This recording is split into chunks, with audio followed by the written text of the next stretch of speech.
Hello, Garland Nixon here, and there's lots of talk about a new world order, BRICS, all that kind of stuff. We got to talk about the current world order and where the U.S. fits in the new world order. Let's talk.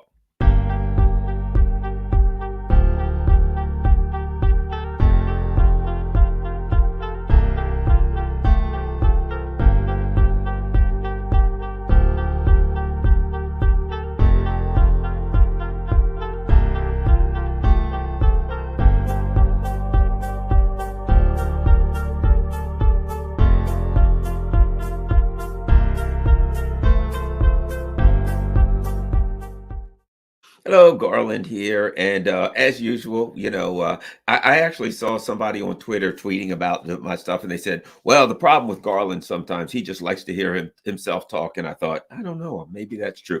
I'll put it like this: I don't know about the concept of hearing yourself talk. I guess technically you can. I just like to talk because the truth is, I got something to say, right? So let's do it. Let's go. All right. When we talk about what I've been hearing, for months now, what I've been reporting on, what I've been discussing is new world orders, right? A changing world order. Now, the term new world order, you'll forgive me if I seem to be getting a little extra relaxed in my seat because I think I hurt my back a bit the other day working out, strained something, stressed something, whatever. Got to get back to my chiropractor, so I got to sit back a little bit so I'm not in pain. But I pulled or yanked. I'm always hurting something. So at any rate, I'm just trying to get comfortable. At any rate, when we talk about we talk about it, the new world order.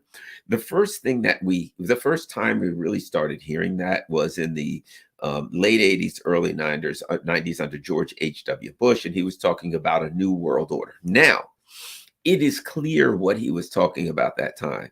It was either the end of somewhere around the end of the Soviet Union as it was. And what I believe, my interpretation, that H.W. Bush and his ilk were talking about at the time was what we experienced afterwards was Rubio, the rules-based international order. Keep in mind, that means nothing. It's just a term, rules-based international order. And just like, the U.S. is trying to bring peace and stability around the world using a rules-based international order, right? All of those things make as much sense as the other one. So initially, the rules-based international order, the new world order, and the so-called conspiracy theorists were actually onto something, as usual. The new world order was going to be a U.S.-led world order, U.S.-led, right? A U.S. empire, but there's something a little different about this. So this U.S. empire also was going to include what we eventually termed globalism, right? And what I think that meant was that while the U.S. empire may appear to be centered in Washington, D.C., New York, L.A., et cetera, right? It may appear to be a U.S.-led world order. In reality, the plan was for a shadowy group of oligarchs, right? The wealthiest of the wealthy would have all the power, would actually be able to control the governments. And remember, I feel like it wasn't about being a U.S.-led world order. It was a shadowy group of billionaires, the wealthy, the top 0.1% running things. However, with no dedication to any particular nation, such as if you got a big corporation like Apple and you want to address your tax issues, pay as little as possible, you move the headquarters to some island off the coast of Madagascar where the rules say you don't have to pay taxes. You make all of this money and you put it in the banks in Cyprus. You run it through numerous shell corporations, things of that nature, right? So what it really meant was that the people, the very, very wealthy people, would own the governments, run the governments, control the governments. Would be they would not be dedicated to any particular country, that they would park their capital park their earnings. They would use this globalist system to make as much money as they could.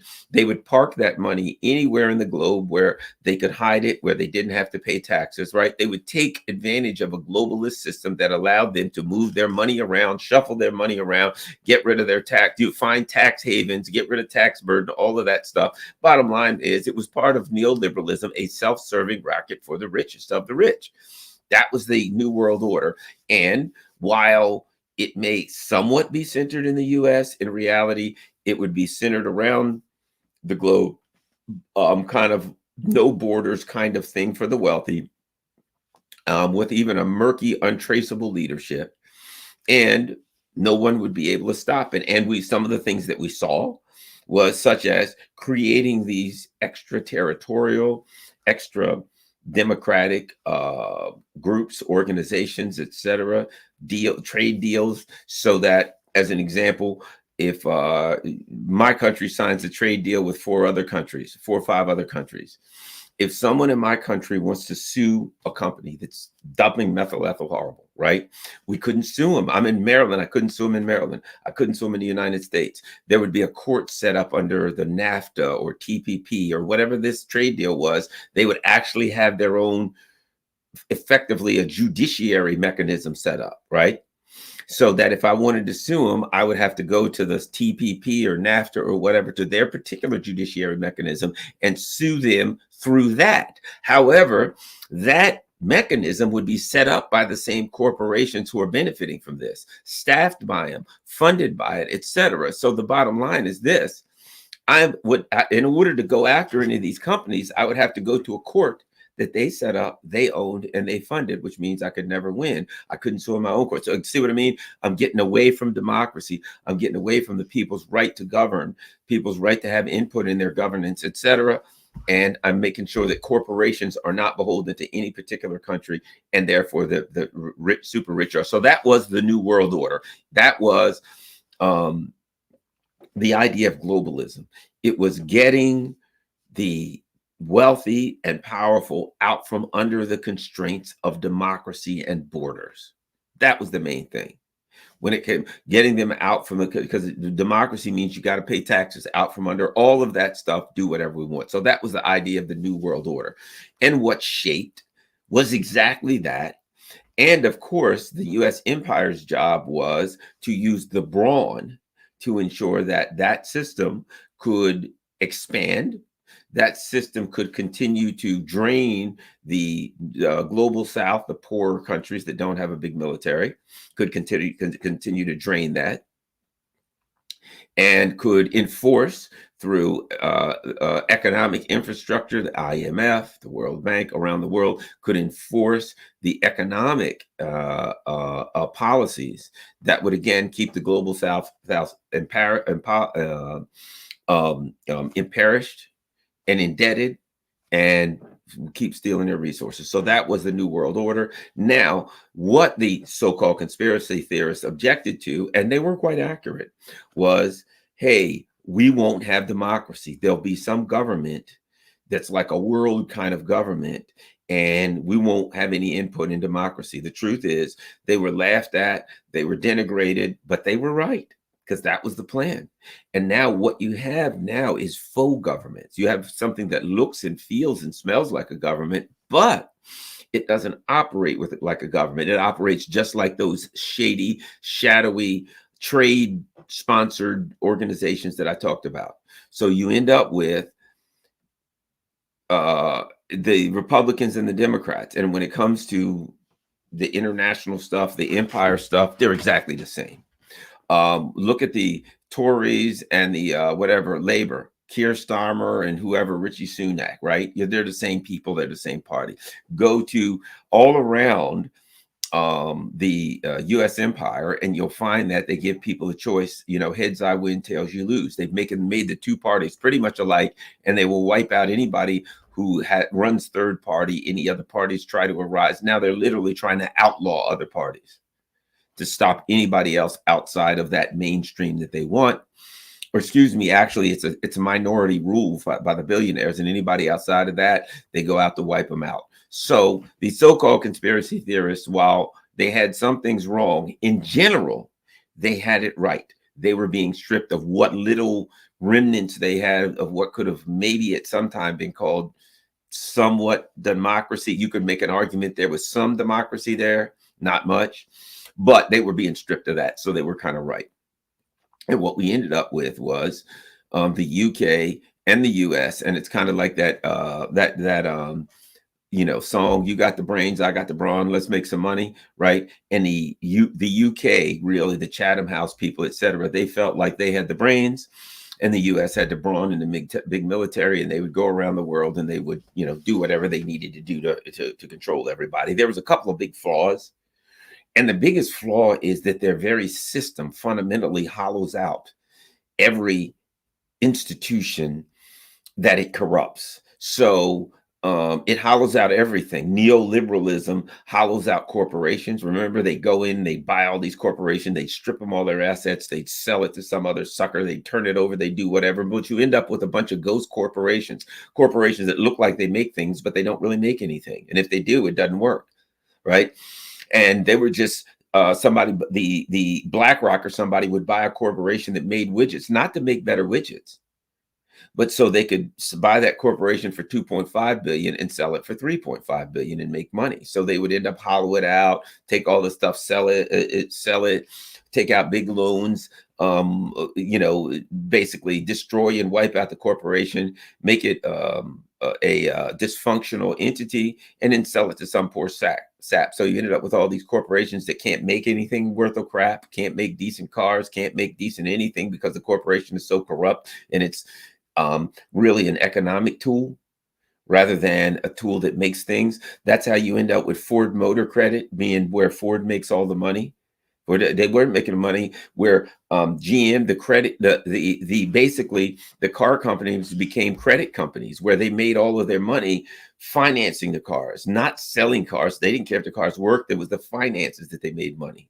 That's what you ended up with, basically a financial structure for your entire economy. And so that was the world order that they were building. And what you had was, as that world order was building, parallel, you had two things going on. Number one, you had the global South, Latin America being unhappy with constantly being taken advantage of, but you had some other world powers that were arising. And as the neoliberals saw that and realized that, they knew that was going to be a problem. So they started trying to tamp them down. Venezuela, Iran, they figured we'll use economic coercion and sanctions to keep them down. So they worked on them. But meanwhile, Russia and China was rising, and there wasn't much they could do about it. And they didn't have the wherewithal at that time to see it coming. So Russia and China rose really fast to a point where they're too powerful and too valuable to the world economic structure and system to easily be cast aside.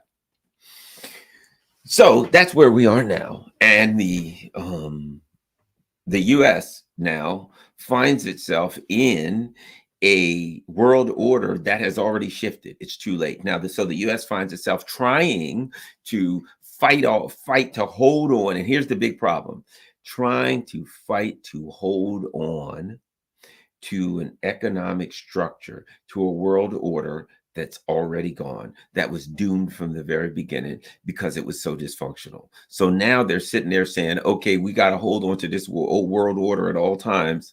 I mean, at all costs, that keeps us in power. The problem being is the world order is already gone and everybody knows it. So let me give you an example. The U.S. had military supremacy for the most part for the last 20 years, notwithstanding that there were other countries with nukes, conventional military supremacy, right? One of the things that happened recently is the U.S. empire sent a flotilla of ships to the Mediterranean, et cetera, the area around the Middle East, right? To threaten the Middle East, to harass, to intimidate the Middle Eastern countries and Russia. So Russia has bases in the Middle East. Russia has a base in two bases in Syria, a military base and an Air Force base, an air base, and a Navy base, right? So, and I had read this, and I'm sure the Russians had read it also, that one of the things the U.S., the neocons were thinking is, hey, look, we can't win in Ukraine. So let's open a new front in Syria.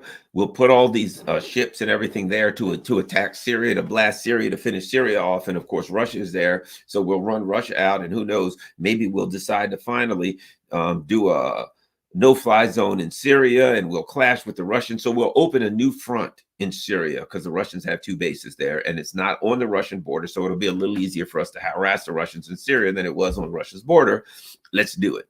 So they bring a flotilla of ships there. At that time, the Russians made a counter move.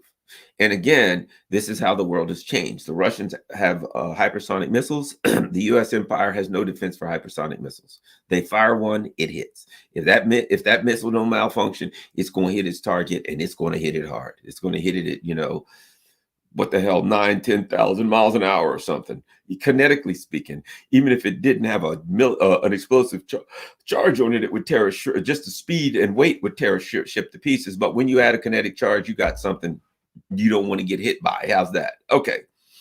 So the U.S. empire says we're going to send our aircraft carriers. Now, over the course of time, the aircraft carriers have been a great intimidation tool. Huge, powerful machines with a flotilla around them called an Air Force carrier group or strike group, whatever you want to call it.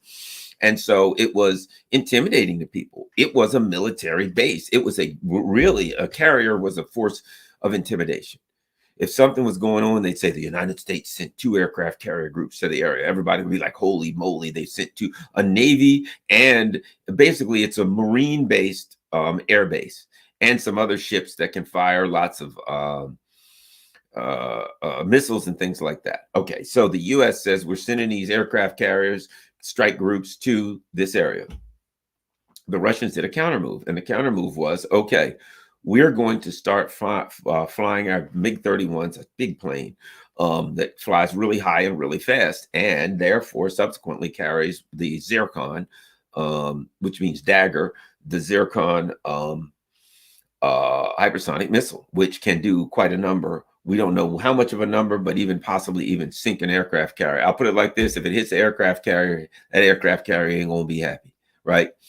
So they say we're going to start flying those, and they the counter. So now the U.S. has some carrier groups in the area, but the Russians are flying planes carrying missiles that can take those one missile. If they got 2 missiles, if there's 2 aircraft carriers and they fire 2 missiles, that's 2 aircraft carriers that's out of commission and maybe even sunk when they get hit by that missile, right? I don't know what those missiles cost, but whatever they cost, it ain't $13 billion that it costs to build an aircraft carrier, I'll tell you that much. And whatever it is, you fire one, that aircraft carrier is in a world of deep and serious guana, my friend. So what happened then was one of the things that demonstrates the change in the world order for this reason.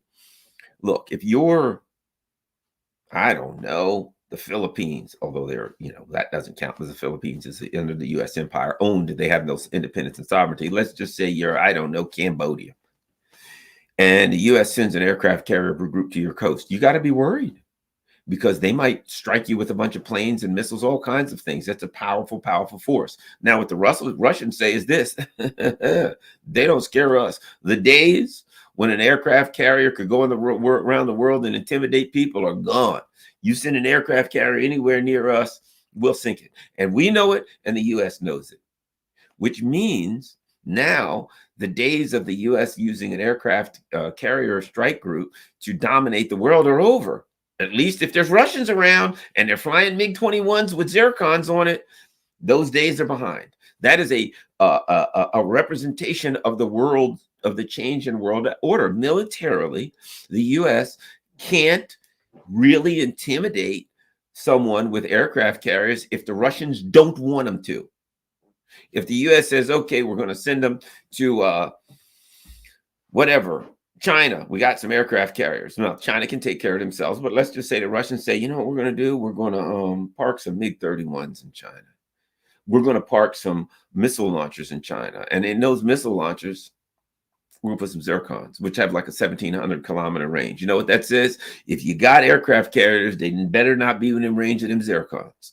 So now the U.S. empire, with using its biggest military deterrence, which is a carrier group, cannot intimidate anybody if the Russians don't want them intimidated, right? That's a big change. So we've got a new world order that, militarily speaking, they know the U.S. knows the Russians have a military missile technology when it comes to nuclear weapons. So they know if we decide to go after the Russians can snuff us out in the blink of an eye. A lot of people could hit us with military with stuff. The Russians could snuff us out in the blink of an eye in the United States. So you got to be careful screwing around with them. And you got a strike group. You go against the Russians. Let's face it. What do we have? I don't remember if it's 12 or 14 aircraft carriers. You know what that means? 12 to 14 Zircons. That's all it means. They fire 12 to 14, one each. And every one of those is going to incapacitate an aircraft carrier. And we don't even know if it'll sink it. We know that they hit. We know that they've been used. And then we know they have a tremendous strike. We also know, we saw this. The U.S. put some their infamous Patriot missile batteries in Kiev, right? We're going to fix the old Ruskies. We'll put some Patriot missile batteries in Kiev. Russians fired a couple Zircons, blew them to smithereens. This is a system that is supposed to defend against missiles and planes. They fired a couple missiles, 2 of them, gone. They don't have to go. So the Russians basically demonstrated we have advanced technology that supersedes any military technology that the U.S. has. That is right there militarily. That means there's a different world order. That really does. That means that if you get in a tank in a fight anytime and the Russians join the other side, you better make a peace deal, because you're going to lose. You're going to lose aircraft carriers wherever they are. And of course, the Russians have the Yasin class subs. Their subs are as good as anything we got, if not better. And if those subs, I don't know that they're carrying Zircons or any hypersonics, but if they are, and I'm likely, if they're not, they likely will be soon.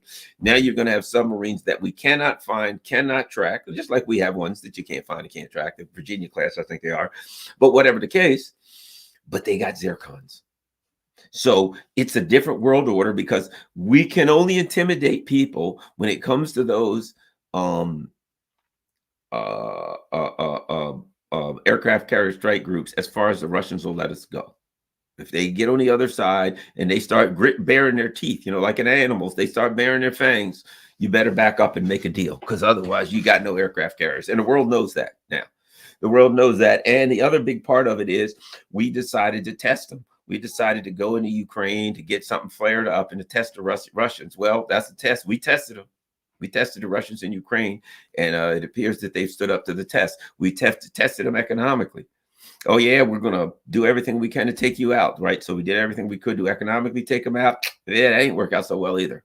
So now we're in a world order, because power, as I say all the time, power is only power until you use it, then it becomes force. We attempted to use economic and military force on Russia, and it bounced off them, like a BB off of a armor-plated, a BB off of a tank.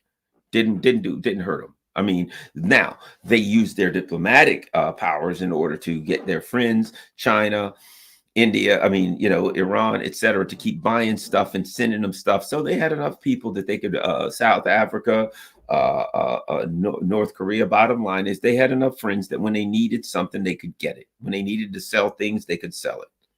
So they made it clear, you can't do it. You can't hurt us, buddy. You can't hurt us. So now we stand in a world order where there is a country. See, you're not the big dog if there is one country that says you can't hurt me, and you can't. And China seems to be pretty much the same way. You were begging China to buy our treasury bonds. How much can we hurt China without hurting ourselves? Bottom line, we can't do that. We can significantly hurt ourselves. So let's talk. All that I say to get to the issue of a world order and the new world order.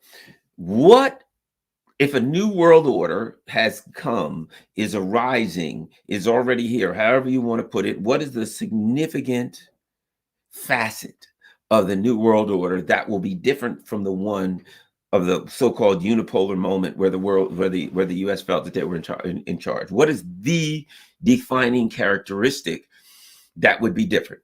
Here's what I would say. The defining characteristic that the global South would want to be different, that Russia would want to be different, that China would want to be different, is exposed at the United Nations, right? Why? Because the U.S. says the rules-based international order, and everybody starts saying, we know that's a self-serving racket. It just means you can do whatever the hell you want to, right? And the rest of the world says, let's go to the United Nations. We got international law. Let's vote and we'll see what everybody wants and we'll democratically make a decision and we'll move forward, right? What does that mean? Think about that. The U.S. is saying we want to use a rules-based international order. In other words, U.S. empire, we can do anything we want. Nobody tells us what to do. We tell everybody else what to do. We make the rules, we change the rules, right? But what is Russia, China, these other countries that are moving into BRICS countries, what do they want? They want rule of law. The U.S. wants arbitrary application of the law, right? The U.S. wants to say, you can't invade that country. That would be terrible. You're invading a smaller country. You're invading your neighbor. We can invade Libya. We can invade Syria. We can invade Afghanistan. We can invade Iraq. You see what I mean? We can invade anybody we want at any time for any reason. You can't invade anybody unless we say you can, right? What are we talking about? Arbitrarily application of the law. You can't invade anyone, but you invaded someone. Yeah, I did, but that law doesn't apply to me. It's arbitrarily applied. All that comes down to this. Why is Russia, why is China, why is South Africa, why is all these countries going to the UN? I'm going to simplify it. Why are they all going to the UN? What they want is a consistent standard, or let's go better. They want a set of consistent rules and standards that are transparent. That's what the New World Order wants. That's what the New World Order is building, is driving a set of consistent standards that are transparent. Everybody knows the rules. Look, you know what? It's like a kid. Kids don't mind. The kids want structure. If you ever had kids, right? People who let their kids do anything, they end up with problems. Kids want structure. They want some level of structure. They just want to know what the rules are. They don't want arbitrary parents. They don't want to come out of the house and a parent yells at them. They don't even know why. They want to know if they're in trouble. They want to know why they're in trouble. That way, if they know what the rules are, little Johnny, you can't do this. You can do that. That's what little Johnny wants. And he don't want you yelling at him for nothing or going freaking out on him for nothing. For something that you never told him. You have to give little Johnny a consistent set of standards and rules. That destroys a lot of relationships. Somebody yells at his girlfriend, yeah, you witch. And she says, you're a jerk. And he says, you can't yell at me. Well, he just yelled at her. How many people, I bet people, raise your hands. I bet you people that are listening right now have been in relationships where they say that, past relationships, God knows, hopefully not current ones, where they were with some narcissist. And then the big problem with a narcissist is what? The rules apply to you, not them. They'll do anything that they want to do. They can yell at you. They can treat you any kind of way. They can act. They can do anything. And 5 minutes later, they'll say to you, you can't do it. And you're like, but you just did it. And they'll just lie and gaslight you. What are you talking about? No, I didn't. They'll hit you in the head. Whap. You go, hey, you can't hit me in the head. And they'll say, I didn't hit you in the head. I don't know what you're talking about. They'll gaslight you, right? They will lie. They will gaslight you. They will change the rules. They'll yell at you. They'll call you a name. You're an asshole. And then the next day you say, I think you're kind of acting like an asshole. Oh my God, you're calling names. Don't ever call me a name. But you just called me a name yesterday. No, I didn't. Then they'll gaslight you. And right? There are people that know what I'm talking about. That's the narcissist. People want what? What do they want? A transparent, everybody can see it clearly. It's in writing. Haven't you heard people say, what's this rules-based order? Can I read it? Can you show it to me? A transparent set of standards. This is how we judge things, right? That are consistent. If I do it, if you do it, whoever. You see, it doesn't matter if my country is gigantic, if I'm China or Russia or the United States, and your country is small, it's Burkina Faso, it's Gabon. If everybody knows the rules and those rules are applied consistently, that's what the New World Order wants. In a nutshell, that's it. If you get that, people can survive. They can make it. They know. Because when they go to sell something or do something, they know consistency, right? So, as an example, I probably told you about this. Evo Morales, he talked about, hey, man, we had lots of lithium. I went to South Korea and I said, hey, you guys process lithium. You got a lithium processing company. Yep. How much does that cost? Whatever, 20 billion. To which Evo Morales said, man, we got 20 billion. I can come up with that. I'm saying whatever the number was. We got lithium. We'll build our own lithium processing plant. We'll process our lithium. We'll sell it on the market. We'll make a fortune. We'll make the most money. We got it, right? Then he goes back to South Korea. When can we start this plant? They say we won't do it. The U.S. said we are not allowed to. Why? Because you are a little old country full of brown indigenous people, and the United States is not going to let you get the most benefit you can from your natural resources. The U.S. is going to do that. And if you say to the U.S., hey, that's not fair, they're just going to lie and try to overthrow your government. You don't have a set of standards. The set of standards is they can do anything they want, you can't. So there are no standards. They make the rules. And if you try to buck them, they're going to slam you and overthrow your government. A consistent set of standards. Consistent set of standards that applies universally. Universal expectation of rights. Right? Human rights, universal expectation of rights. Everyone has the same expectation of rights, as opposed to hierarchical rights. If I'm in Israel right now, if I'm a Jewish person, I got one expectation of rights. If I'm a Palestinian, I have either lesser or no expectation of rights. That's a hierarchical, right? Hierarchical society, as opposed to universal rights. Everyone should have the same expectation of rights. Now, the neoliberals will lie, and they'll claim, with all the rainbow flag stuff and the Black Lives Matter masks and all that crap, and they'll claim that they're standing up for universal rights. Oh, everybody has to. But here's the bottom line. I've always said this. If you're standing up for everybody, you don't have to name them. Right. When I remember watching Jimmy Dore, and there's Cornel West, and he's saying, brother Jimmy, I stand up for rights. And then he goes to, and then the liberals always got to name him. I stand up for my Black brothers and sisters, my Palestinian brothers and sisters, my LGBTQ brothers and sisters, and then on and on and on. If you believe that everybody has the same expectation of rights, you ain't got to name them. And there's no need to say, oh, the LGBTQ and the indigenous, and you'll never see me say I believe in rights for, and then just take out a sheet and start reading them one by one. No, but because amongst the liberals, they don't really believe that, and neoliberalism doesn't believe that, they got to name them. It's almost like a ritual. Right? It's almost like showing you're part of the group. And because of that ritual, you've got to name your brothers, whatever they are. And you got to name, maybe Palestinian in your particular group. It's always got to be the LGBTQ and trans. You got to name these groups. Almost like a ritual to show you're part of the group. But that's not real. The fact that you have to name them one by one means, I'll put it like this, no matter how many groups you name, you can leave some out. What would be wrong with saying, I believe in the same expectation of rights for everybody? A universal, transparent standard of rights. Everybody's got the same rules. So my point being, the new world, if you ask Garland, what do you feel about it? You feel about trans, LGBT? Here's what I feel. Every human being should have the same expectation of rights. We should have it transparent. The law should be transparent. Anyone should be able to read them. Everyone should be able to treat this the same. Well, Garland, how do you feel about this group? Everybody.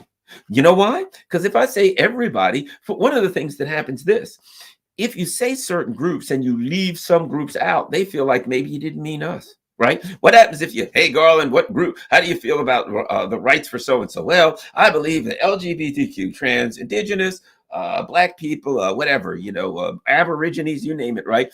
And some white guy might sit there and say, oh, I wonder if he means me. I mean, he named all the brown, yellow, and red people, but he named white people. Maybe he doesn't mean, no. If I just say universal and transparent standard of rights for everybody, the white guy is going to say, well, he don't want to screw me over either.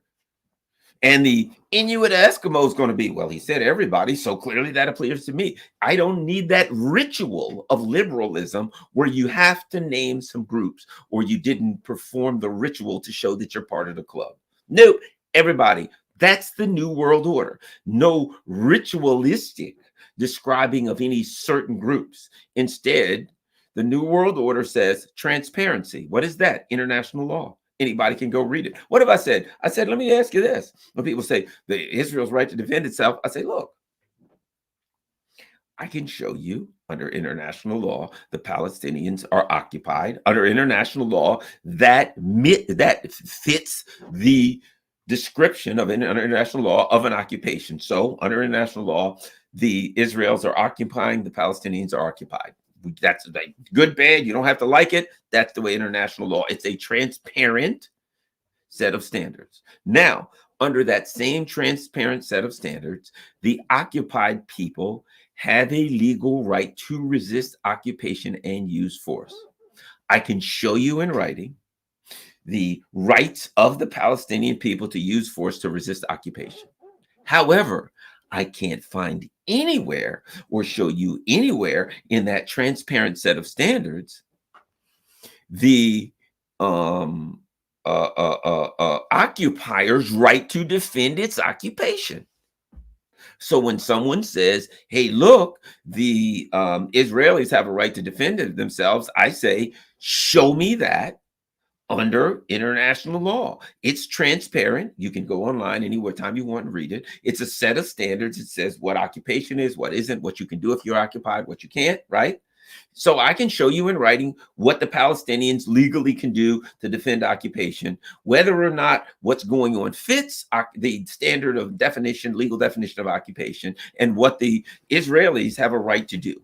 And why it's an occupation. It's 1967 borders, this land that the Israelis acquired during a military action in 1967. You don't have a right to acquire land using military force. So they're occupying. They don't have a right to take land.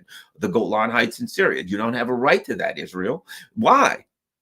Because under a world order that uses transparent international law, United Nations Charter, things of that nature, consistent standards, but I repeat myself, people can look at it and say, okay, we've got two parties that are in opposition. This one is right. This one's wrong. This one can do this. This one can't do that. Right? We can say, well, you can say, well, they killed civilians. Let's look under international law. Right there, it says you can't kill civilians. There you go. That's a violation. We can deal with that. You see what I mean? You can look at all of these things. You say Hamas killed civilians and that's a violation of international law. Yes, I did. Present me your evidence that they killed civilians. It appears that atrocities occurred, but you got to present your evidence, and let's let the Palestinians present their evidence. If they say it didn't or whatever happened, we can look at that, and we have written transparent laws that we can use to adjudicate this matter, right? So the New World Order, that's what it is about. That's all it's about. A just world order. And how do you have justice? It is through consistency. What is justice about? Justice means if I'm black, white, green, gray, or grizzly, if I'm rich or poor, whatever, if we have some kind of a dispute, there's a legal action that needs to be taken. Something that's actionable. What that means is Garland Nixon and Bill Gates and a homeless person can all be in the three-way lawsuit. We could sit down in court, and the courts can look at it and evaluate it based on the transparent standards and say, Bill Gates is right, Garland's right, the homeless person is right. They're right in this area, but this area ain't. It can be adjudicated. And if you think about it, the global South has been abused of its natural resources, genocided, everything, right? So clearly, the global South wants a consistent set of standards that they'd be equivalent in that particular scenario I just gave you. They'd be Garland Nixon or the homeless person. Garland being just an average schmuck here. I'm not rich. I'm not poor. I'm an average working class person, right? I'd be there. The homeless person would be there. And the global South would be either the homeless person or the working class person, and Bill Gates would be the U.S. empire. But what they would say is this: but we can go to International Criminal Court. We can go to the UN, and they can rule. Right now, Israel recently told us about the rules-based international order. You know what they said? They said if the United Nations comes together and they all vote and they rule that we have to stop, we ain't gonna do it. We're just going to ignore it. We'll just ignore it. Did Israel say they're going to ignore it because a country the size of New Jersey has the power to ignore it? Absolutely not. The reason they said that is because they have the US empire behind them. They didn't say that of their own merit or own accord. They said that because they believe that they have the US behind them, and because the US's military and economic coercive means are so significant that they don't have to listen, which drives home even more to the rest of the world that we need a consistent set of standards that's transparent and that can be acted upon. That isn't that what the UN is about? It can be acted upon. You know, I was happy to speak at the UN, and what was that? That was a schmuck like me and somebody saying, I think this guy has something to say. He can come into the UN and he can give a speech, and that's what I did. Under the rules-based international order, I wouldn't be allowed to do that. You know why? Because I don't agree with the US empire. So the US empire would say, strike him. But because it was the UN, they couldn't strike me. They couldn't say not him. They, you know, the UN, the guy from the UK could give me a mean look, but I just smiled at him and probably pissed him off pretty bad. But that's it. That's it. I mean, I could stop the video right here and say, what is the New World Order? What is the new order that's arranging itself? A transparent, consistent set of standards. Now, the question also becomes with that, and I think there will be new infrastructure that will be created.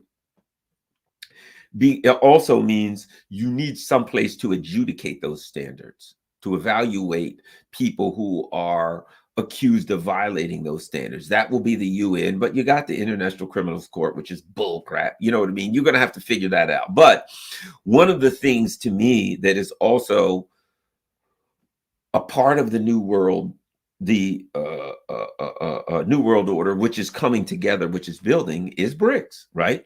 Because why? Brazil, Russia, India, China, BRICS plus, whatever you want to call it. What do these countries want in? All these countries want in. A bunch of global South countries want in. Why is that? Because what they're saying is we can make deals with Russia and China. And if we make deals with Russia and China in BRICS, we have mechanisms in that BRICS coalition, right? We got rules and regulations that we can read, and they're consistent and they're transparent, and this is an economic infrastructure that we can work in and that we won't be taken advantage of. And if we got a problem, we can sit down and we can say, these are the rules that we all have decided upon. One of the things that's interesting is that my understanding, I've read this a couple different places, that they're significantly contemplating what would be a non-aggression pact in BRICS, which means all of the countries that are in BRICS will agree to a non-aggression pact. We will not fight against each other. We will not ship weapons to somebody who's going to fight against each other. We will not allow our bases to be used for attacks on any other BRICS member, right? That is going to be powerful, because think of all of the places that the United States has bases. And for countries to say, look, I will agree that I'm a member of this group, and I won't let the U.S. Attack other countries off of the bases on my, Qatar. We got one of the biggest bases in the world, if not the biggest base in the world. Bahrain, UAE, we got these gigantic bases. What happens when those countries are in BRICS and they have non-aggression pacts, and they say, if you want to fight Iran or anybody else, I'm sorry, they're in the Saudi Arabia, doesn't matter. Sorry, they're in the BRICS, and I cannot allow you to use my bases anymore ever again to attack another BRICS country. I've got a non-aggression pact, and that ain't going to happen. And it's consistent. Everybody in BRICS will say, we all agree, nobody's going to do it. If you do it, you're out of BRICS. And there's enough benefit. Keep in mind, you got Russia, the commodity giant of the world, and a gas and an energy giant, one of the world's energy giants, and combine it, they're one of the world's food giants. I mean, on and on and on. Uranium giants, you name it. The Russians got heat. They got horsepower when it comes to commodities. You've got China, who is both an economic, they got lots and lots of money, they're liquid, and the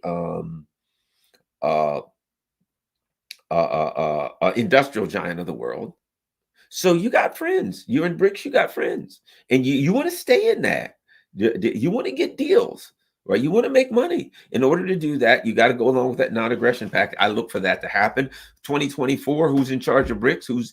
Takes over the presidency in 2024? The Russians. The next BRICS meeting will be held in Russia, and more countries are screaming, please let me in BRICS, and they ain't going to slow up, right? So again, when you talk about a consistent set of standards, think about this, the Shanghai, what is it? SCO, Shanghai Cooperation Organization. That's a Eurasian corporation. You got BRICS. That's a worldwide. They're building new infrastructures so they can say to the U.S., we understand that the IMF and the World Bank and these types of institutions are simply institutions of coercion for the U.S. empire, right? Why is it the IMF has an office in the Pentagon, for God's sake, right?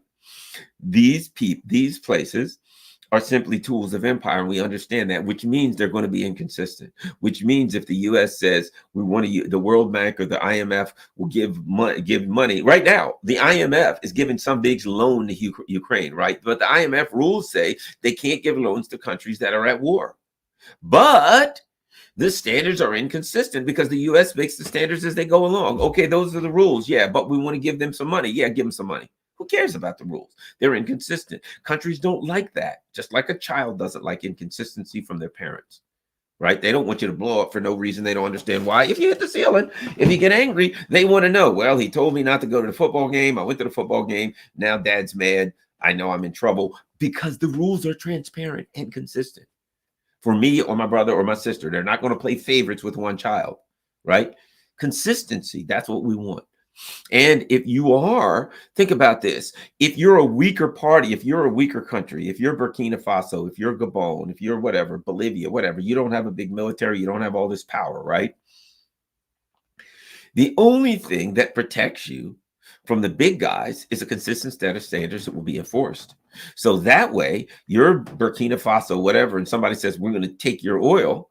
You say, well, we got rules that say you can't, and everybody must go by those rules. We're going to take your stuff. We got rules. We are not powerful enough to protect ourselves from the U.S. empire, but the rules will protect us. The set of standards will protect us.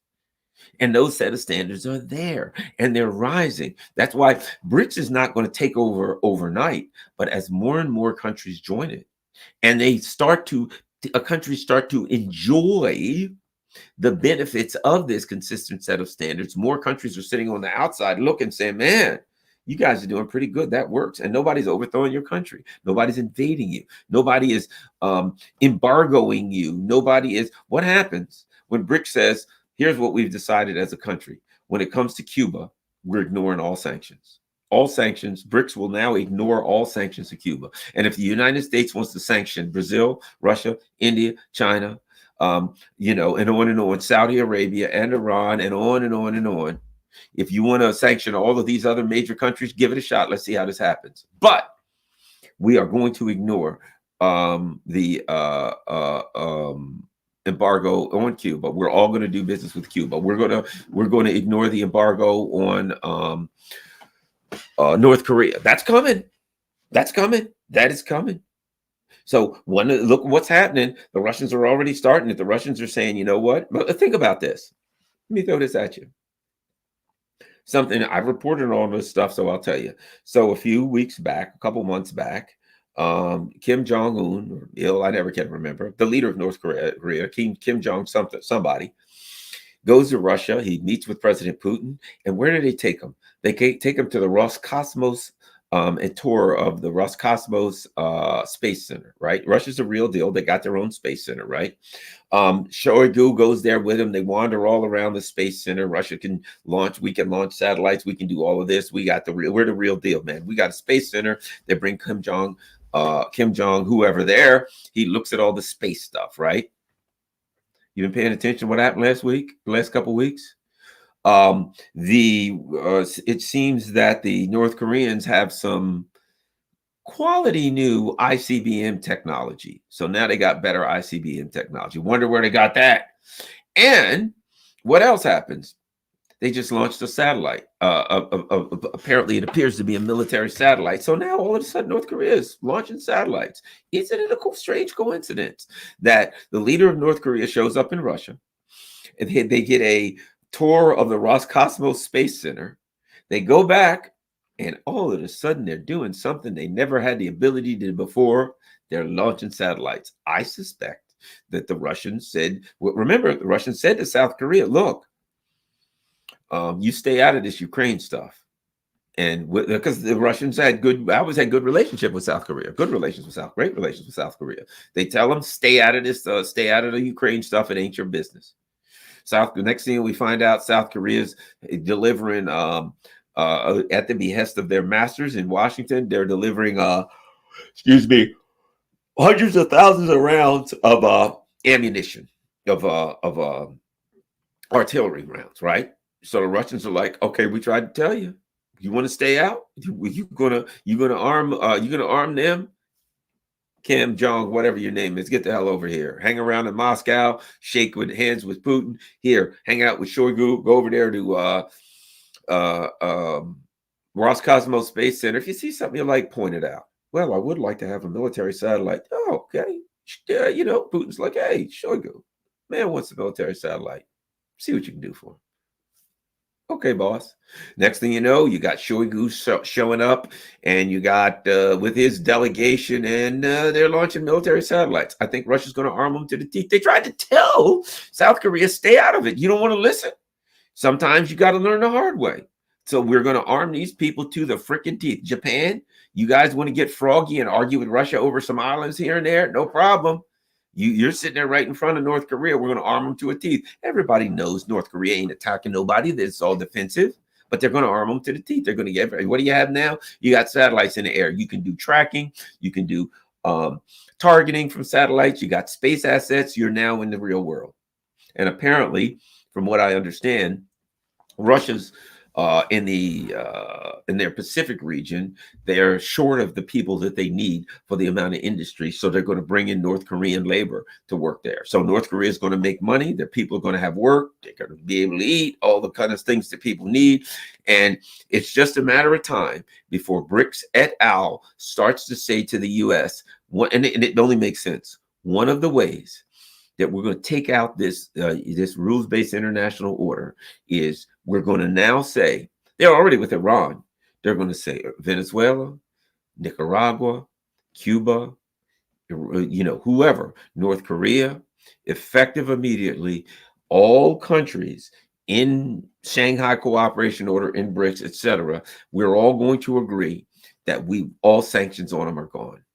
I think you're going to see the U.S. You're going to see them go to the UN and start pushing to get rid of these sanctions at the UN, and then they're just going to say we're just going to ignore them. No more sanctions. It's over. Those days are over. U.S. You don't have the horsepower to do it. We're all going to work with these people. We'll bring them into. They're going to start bringing some of these. It wouldn't shock me if they bring some of these countries into their new economic institutions that they're building. Because what they got to do is they got to send a message to the U.S. And what is the U.S. going to do? See, here's the thing. If you have rules, right, they're only as good as the people that will obey them. I remember watching the Gandhi movie, right? And basically the Brits said, you all can't go to the sea and make your own salt. You got to buy it from us, right? And that was only good as long as the Indian people would abide by it. And once Gandhi says, oh yeah, we ain't doing it, I'm going to walk to the sea, and he made this long walk to the sea. You know the story, right? So the bottom line is, if the government says, everybody, you're not allowed to do it, what happens when everybody says, we're going to do it? Can you arrest them all? You can't. And as the BRICS and these other SCOs and other things start to grow, and more people say, we're not going by your rules, U.S. We prefer to go by a set of rules that we can read. Somebody, hey, well, can you tell me about international? Sure, here you go. Read it for yourself. You can do the things that are in there, or if you can't do the things they don't say, that's you're not that it says you can't do. And if you do, here's how we adjudicate it in international court at the UN, whatever the case may be. The time is coming where the U.S. is going to have to make a choice when it comes to the UN. The United States is, and that's its choice. That's where I think the choice is, at the United Nations. The U.S. has said for years, the United Nations is a waste. We don't need the United Nations. Remember Bolton and those people? When John Bolton said something about, I wish the planes had hit the UN or something, right? The bottom line is this: the US is going to try to ignore the UN. And at some point, they're going to be like, we're not listening to the UN, and it's going to come to a head, and the US is going to have to make a decision. Because if the US gets out of the UN, it also, in a way, is taking itself out of the world community. Because a lot of things are done at the UN. A lot of work is done, some good, some bad. A lot of coercion. The UN is a very valuable tool for the US empire. They do a lot of coercion. They do a lot of bullying, all this kind of stuff. What happens? Think about this. So the US says anybody who sells stuff to Cuba, as an example, Venezuela, whatever, you're being sanctioned. You can't do it. And what happens if the US says we're out of the UN, and the UN all together come together and say we've decided to all rule that the sanctions against Cuba, any sanctions will be ignored, blah, blah, blah, blah, blah. Now the US has left the UN. They could veto that stuff before, but they can't. It all passes through the UN. And every country now says we're doing business with Cuba. And the US says you can't. And they say, you're not in the UN, dude. The UN has ruled. The UN has voted. We all got to go by it. Now, what's the US going to do? If 140, 50 countries or whatever rule and they say we're going to do it, and the US says, oh, yeah, well, you can't. Is the US now going to say, all of these countries, you can't buy Coca-Cola, you can't have a McDonald's in it, you can't have any US stuff? Well, now that means we can't sell anything to anybody. And we're out of business, right? So at some point, I believe the move is, and this is what it is, this is right now the manifestation of the New World Order challenging the US empire is in the UN. That's the manifestation. That's where the rubber meets the road, is in the UN. And I think that's where, I'm not going to say the decision is going to be made. That's going to be the conflict zone. That's going to be where the US has to make a decision to stay in the world community or get out of the world community. That's where the other countries are going to start flexing their muscle. And see, other countries in the UN altogether, countries that the US could normally coerce, can get together with a bunch of countries and all vote in one direction and say, well, if you're going to beat up on my little country, you got to beat up on 100 other little countries and the big ones too.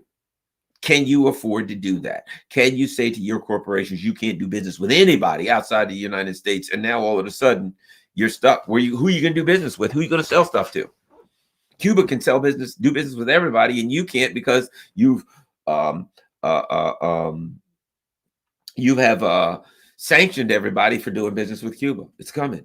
So just keep that in mind. That's the thing I think to remember. And that is, the New World Order is what? The New World Order is a world with a transparent a transparent, consistent set of standards. That's it. Everybody can know that's why it's the UN versus a rules-based order. That's the big manifestation of it. Now, the US, you can't do this, but I can. And the world's saying not anymore. We want to be able to read it. I can't read the world's rules-based international order. I got to be able to read them. Number one, if you want some standards, they got to be transparent. I got to be able to read them. They must be consistent. I can read them and we can approve them. We can vote. If they're in the UN, we've voted them, we've approved on them. If I'm in BRICS, we can put together some possible rules and regulations, non-aggression pact. We can look at them. We can vote on them. We can vote against them, whatever, right? But they're consistent and everybody's agreed upon them, right?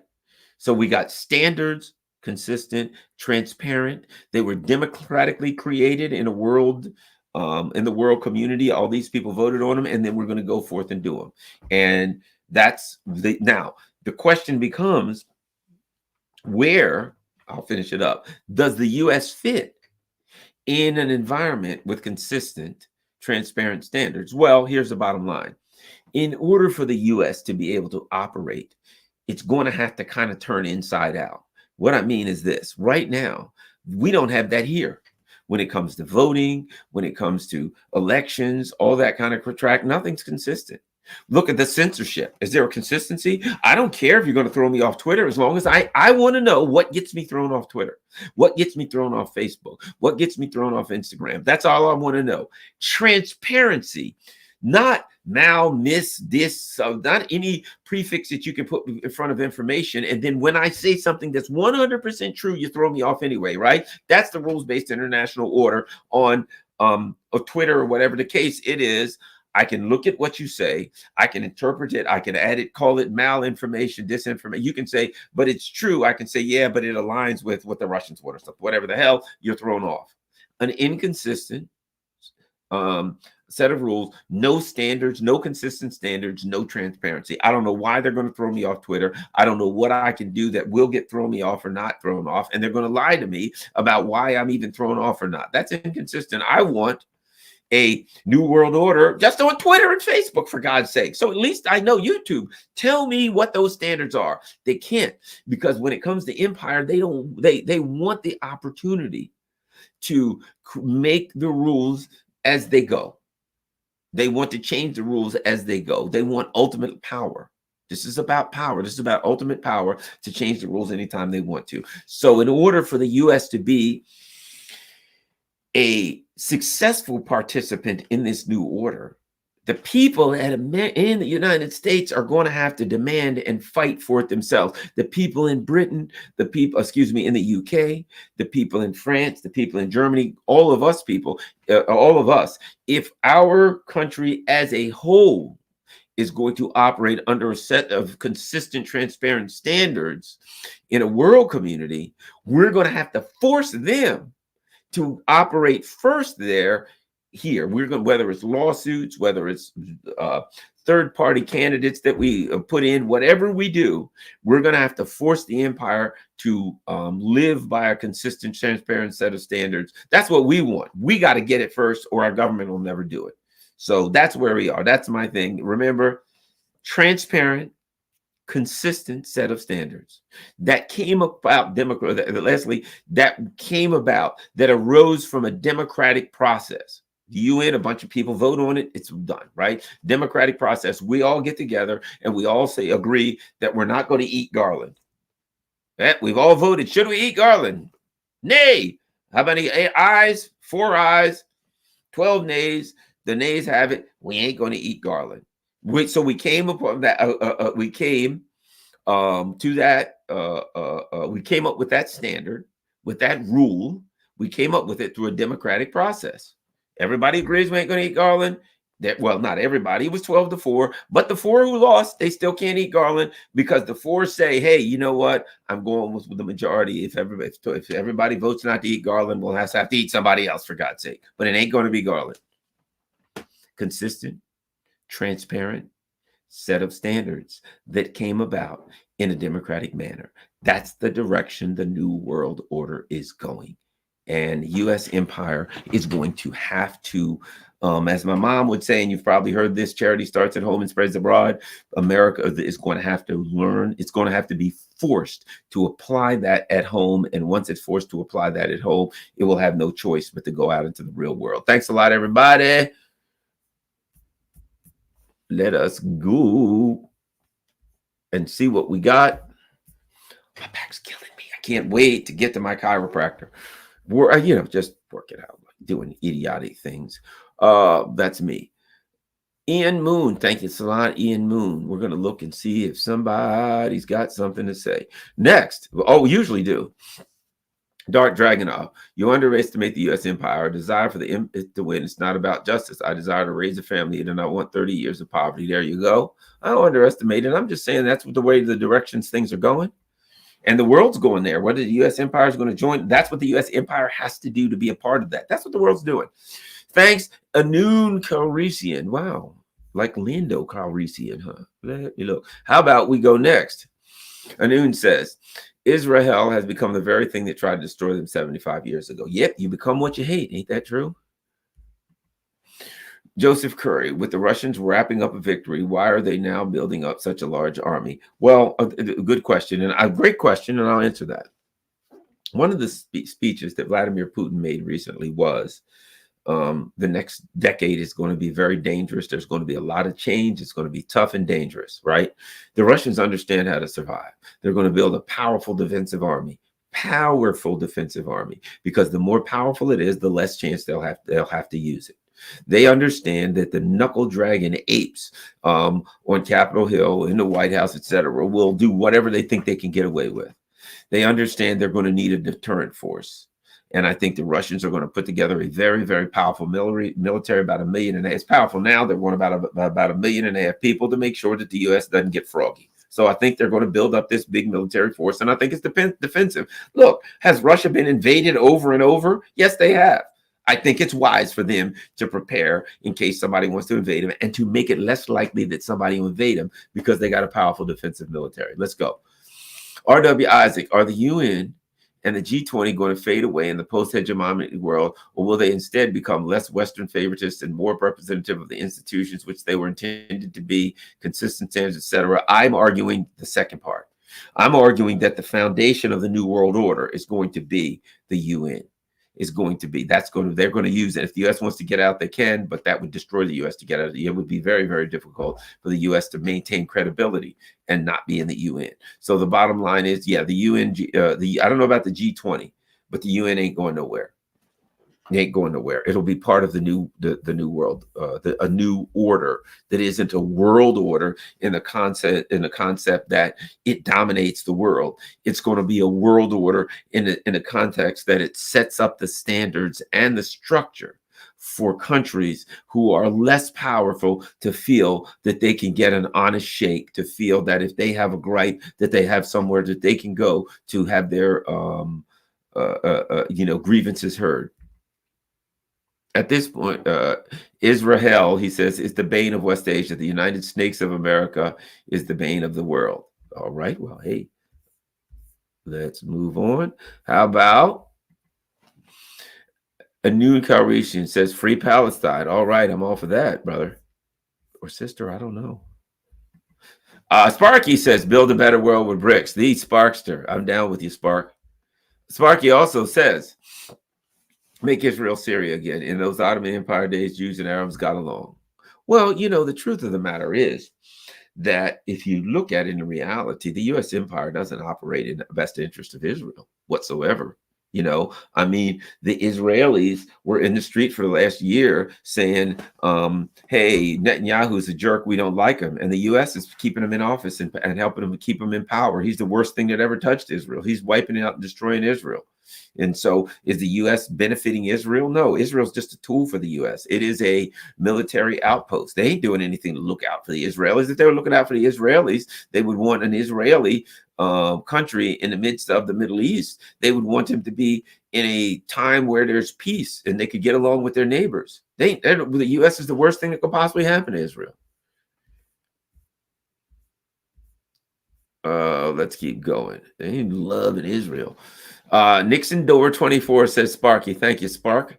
Sparky also says, make Ukraine Russia again. Don't even leave a patch called Ukraine, lest it remain a NATO and carpetbagger playground, money laundry, plus becoming a black rat property. I think we are on the way to seeing Sparky's claim or wish come true. There ain't going to be much left of Ukraine. Sparky also says, Britain left a mess in Palestine and India. Their switch from colonial to neo-colonial was the gift that keeps on going. That's a fact. The U.S. empire and its vassals and its outcrops leave nothing but mess and chaos everywhere they go. Jungle Jin says, I'm an Alcee and just read W.E.B. Du Bois, The Souls of Black Folk. Yeah, that was good. Can you comment on his critique of Booker T. Washington? Well, a lot of people, there was issues like Booker T. Washington did something called the Atlanta Compromise, right? Which a lot of people had a lot of issue with. Basically what he did is he went to these, at a time when black folks had it bad, and it was an apartheid country. And he set up a deal basically where these very wealthy white industrialists would give money to some of the black institutions, right? The black colleges, etc. And in return, black people would stop fighting for equality in a nutshell. Now, the perspective, I think, of Booker T. Washington was, well, what the hell? They're not going to get equality in this country, so let's get what we can. But a lot of people argued, but like a lot of people that got, at that time, there was so much extreme poverty in the black community. The people who had gotten to colleges often were the middle and upper class blacks anyway. So the more money was going to go to the middle and upper class blacks, and the masses of impoverished people won't even benefit from this. And they still won't even get to fight for justice and fairness and get out of apartheid. So there was issues. that Booker T. Washington that I have with Booker T. Washington. What's other interesting is that W.B. Du Bois had issues with what's his name, the guy that did the Black Star Lines. Crap, I'm having a cramp, and I know his son really well. The guy that came up with the red, black, and green fan. I'm having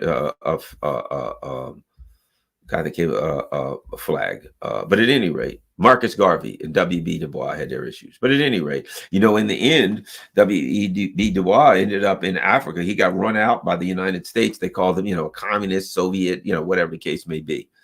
Uneducated chiropractor. Thank you very much. Andre Gang Gang. Thank you very much. Okay, let's see what Sparky says. Remember kids who couldn't keep up. The hey, wait for me kids who had leverage, like maybe they owned the ball. They changed the rules while the game was played, attempting to avoid losing, like the U.S. Yeah, that's a good one. Sparky's always got a great analogy. Far, thank you very much, Far. Let's keep going. I think that's it. Let's look on Rockfin. Anybody on Rockfin? Yes, there is. All right, let's look. And thanks, Bob Baker. And also, J.M. Hatch says, quote, "We the Elites, Why the U.S. Constitution Serves the Few" by Robert Ovitz is a great explanation of why U.S. Constitution was created to strip away democracy and rights given by Articles of the Confederation and state constitutions. You innately grasp what Ovitz writes, but he gives structure with references to original docs. Please suggest his book to Scott Ritter to open his eyes. Very interesting, huh? We the Elites, Why the Constitution Serves the Few. Dan Lazar, who's also a friend of mine, wrote an interesting book about the Constitution. And what he argues is that we give the Constitution this reverence, almost like it is a biblical, you know, spiritual document given by God, and it's just a friggin' piece of paper. And as the world changes, as things change, the Constitution needs to be changed. And he argues that it's holding us back. And there's some arguments to be made there. All right. Somebody says, here we go. Just some advice. I used to have back pains until I had an extra firm mattress. Never sleep on a soft mattress on your stomach. Thank you very much. Certainly appreciate that. Zach says, happy Thanksgiving, Dr. G. All right. Dr. G thanks you. Together as the hands, separate as the fingers, says Sparky. Anything else? I think that's it. All right. Thanks a lot, everybody. As always, don't forget, you can go to rockfin.com, ROKFIN.com, /Garland Nixon. Make sure you become a member there. Doesn't cost anything in case they throw me off YouTube. And of course, if you want, you can become a subscriber. It's $14.99 a month. Highly appreciated to help keep Rockfin on the air. Follow me on Telegram, please. If you got a Telegram channel, find me. Also, Patreon, you know the deal on Patreon. We got PayPal. That's an option for donating to the channel. Buy Me a Coffee is great. You go in there, it says buy Garland a coffee for $5. How many coffees do you want to buy them? And just like Patreon, if you choose, you can become a subscription person on Buy Me a Coffee to buy Garland a monthly coffee for $5, should you choose. Follow me on everybody where not Twitter. I ain't there. All right, I'm going out of the country in about, I think I'm leaving on the 2nd and I'm coming back on the 7th. I will fill you in probably when I get back. But I'm leaving the country and I'm going to give a speech in another country. And I'm looking forward to that. And I'm going to run into all kinds of important people. I just saw Jim Jatras the other day. Great guy. He'll be going. So at any rate, thanks a lot, everybody. Don't forget, share this on all your social media platforms. And there is a like button. Punch the like button. Give a forearm smash to the like button, do a double drop kick, climb on the top ropes and come down and flop onto the like button. If you have a baseball bat, attack mercilessly the like button any way you can. Punish that like button, everybody, to help the algorithm. And, you know, if you got a touch screen, just go boink. How's that? Whatever you got to do. Assault the like button with malice and a forethought. All right. Thanks a lot. Peace. I'm out.